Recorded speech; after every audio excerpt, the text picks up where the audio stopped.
No, bun, drăgușorii mei, v-ați pregătit și foile, putem să începem atunci. Cătălina, să zici stop, da? A, stop! No, bun, litera A. Echipa care termină prima ridică mâna, iar restul se opresc toți înscris, da? Hai, dați drumul. Na, bun, hai să vedem. Uite, Cătălina, țară cu A, Antarctica. Mă, boule, ăla-i continent, zice țară cu A. Uite, spre exemplu, Argentina, la oraș Arad. Hai, zi odată că eu nu știu la munți, treci la ape. Acum, dar lasă-mă și pe mine să mă gândesc că nu sunt robot. Ok, nume de băieți, Armando. Dacă-ți trag un Armando, mă, trebuie nume românești, nu americanești, da? Uite, spre exemplu, Alex, toți trădătorii. La fete Alexandra și la obiecte absorbant.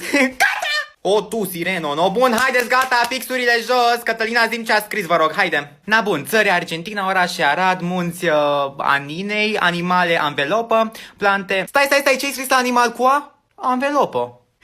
Antilopă, tu copchilă, nu știi animalele, Doamne, iartă-mă că mă ia cu inima. Anyways,